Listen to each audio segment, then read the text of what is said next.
reflect on the life of St Vincent de Paul, the third of 6 children in a Gascony peasant family. St Vincent de Paul was educated by the Franciscans at Dax and ordained to the priesthood at the age of 19.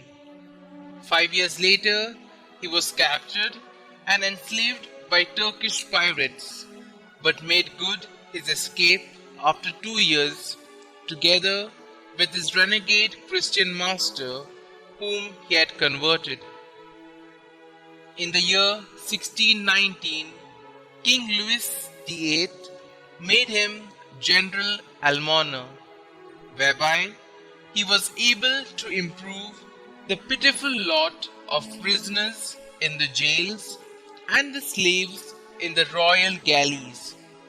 He established hospitals and by way of bodily and spiritual ministrations won their hearts and converted many. In the year 1626, he founded the Congregation of Priests of the Missions, whereby Vincent and a number of zealous secular priests bound themselves to live in community and devote themselves to the salvation of poor country people. The direction of seminaries, which they undertook at the request of certain bishops, proved so successful that at the outbreak of the French Revolution, they were in charge of 1/3 of all such institutions in France. At Saint-Lazare in Paris, the mother house of the young congregation, Vincent held regular retreats for both priests and lay people, thereby developing further the spirituality of the masses.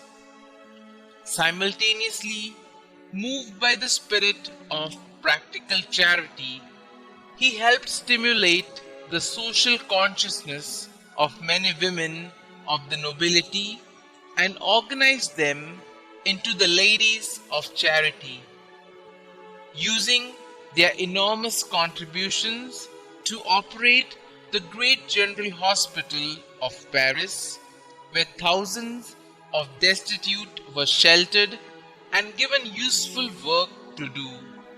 He started a foundling home, an old person's home, an asylum for the insane, and an institution for the care of lepers. The actual nursing of all these unfortunates was entrusted to the Daughters of Charity, which he founded with Saint Louis de Marillac in the year 1633. Several hundred young women were sheltered from roving soldiery by this new congregation. Bread lines and soup kitchens were established, with personal instructions from Vincent himself as to the nourishing ingredients to be used. Needy peasants received seeds and money. To the 30,000 Christian slaves held in Tunis, Algiers, and Bizerta, Vincent sent priests and brothers who not only saw to their spiritual needs and gave missions, but acted as agents and messengers for their families.